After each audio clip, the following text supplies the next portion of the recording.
We have known and loved this Redcat Ascent tent scale here for a while. The truck just does absolutely amazing and comes in at a very budget-oriented price. Redcat just released the mini version of it, the mini-me version of it, the 18th scale. So I didn't see this coming at all. Oh my gosh. That is the Redcat Ascent Fusion. They've taken this thing that is already awesome and gone ahead and put a lot of the upgrades on it that people would want to use on that one, and they're going to sell it to you for $399. I seriously never would have guessed this. Never would have guessed that they would have done this truck, and the price point is pretty staggering when you consider what's in it.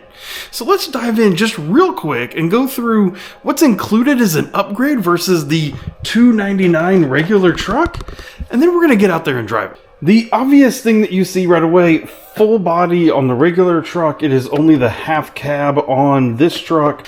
Carbon fiber chassis, blacked out and metal red capped aluminum shocked. We have a brand new rear, little small front and rear bumpers. Black bead locks. These are plastic still, but they are actually bead locks with fancy little red anodized aluminum nuts. All of the bracing is now replaced with these really nice little aluminum spacers, black coated with a little ground down areas here where you see the raw aluminum shining through, looking really good. All of these things have countersunk screws with the little red washers on them. I mean, it just looks amazing. But then here's where the name comes from. This is a Hobbywing 2-in-1 Fusion brushless system, which is a very popular thing that people have been putting into their standard Ascent. That piece alone almost makes up the whole price difference between these two trucks. We now actually come in with brass portal covers on this straight from the factory. Aluminum low profile cut in here so that you can actually maintain even a higher steering angle than you can with the original truck. And the internal springs that are in the rear of these factory shocks that a lot of people decided to take out over here, they're not there anymore. They went ahead and took them out from the factory.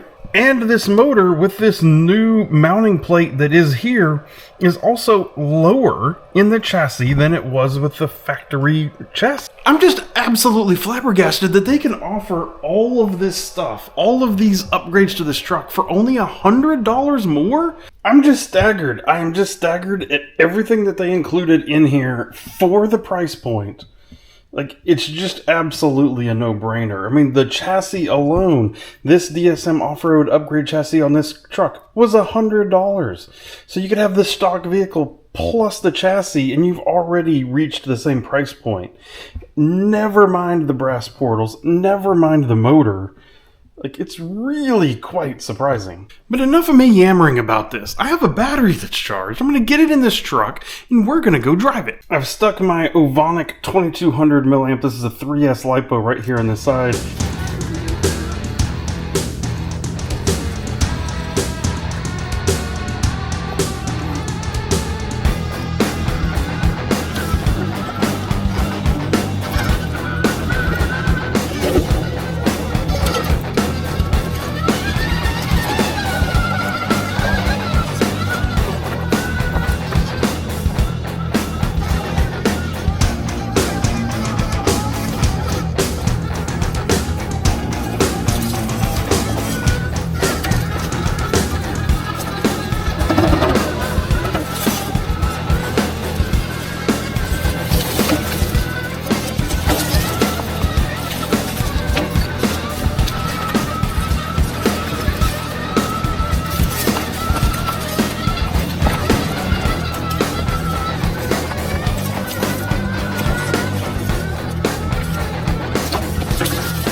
That truck just literally drove over everything.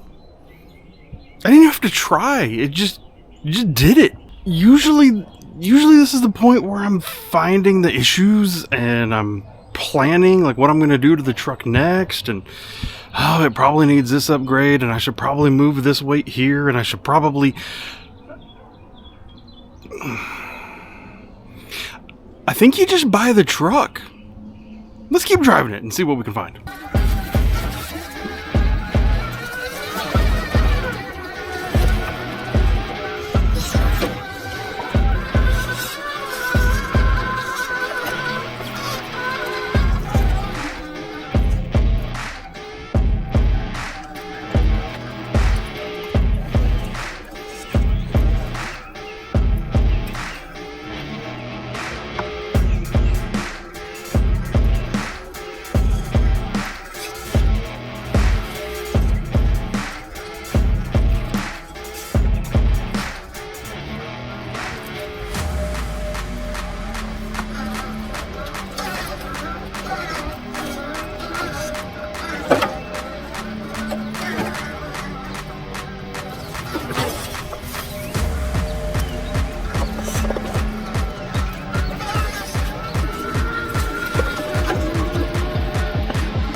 And this we lovingly refer to as the impossible wall because almost no trucks make it up it, especially not in stock form.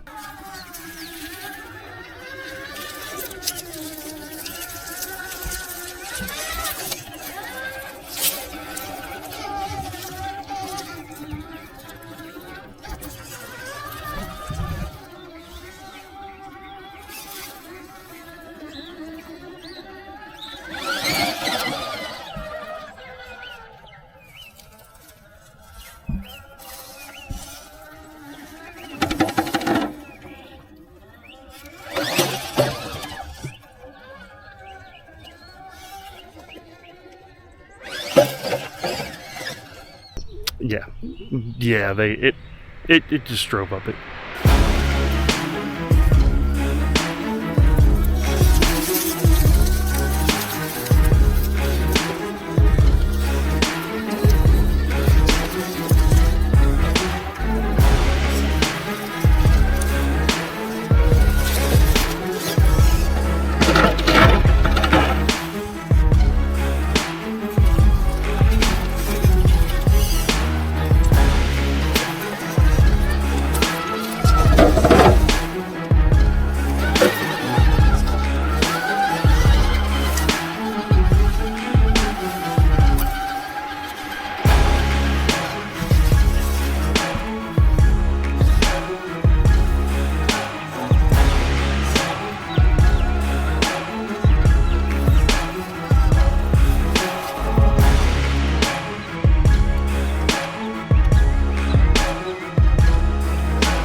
That was very, very impressive. First drive out, like, just wow. That absolutely worked like a champ. It went over everything. The power delivery was good.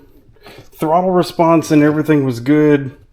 Control here with the controller. Steering servos plenty strong. I don't know if I really have anything to say bad about it. It's the wrong color. Yeah. It's the wrong color. And it's not a Jeep. It needs to be a Jeep body. Yeah, definitely. That's what everybody wants. So it's the wrong color and it's a Jeep, and that's why it's horrible. At the end of the day, if you are into RC crawling, if you're trying to get into RC crawling, the standard Redcat Ascent still has a place. I mean, it's $100 cheaper, and if you're just going to be out there on trails and you think you're going to leave it pretty much stock, yeah, maybe you save yourself $100. But I think really the biggest deal here is now, if you're going to get one, $399, and there you are. You already got the brass. You already got the carbon fiber chassis. You already got all that stuff. This truck is for people who want to buy it and go out and have a lot of performance straight out of the box, but don't want to spend a lot on individual parts or customization. They just want it to be good as it is. And now it's time for me to go think about what I need to do next to this truck. I can't leave it absolutely stock. You know I got to do some stuff to it. So be on the lookout for a video on that. That'll be coming in a playlist popping up right over here to your right. If you're curious about any of the things I've done with the standard Ascent, those will also be over there. See you in one of those videos. Thank you and goodbye.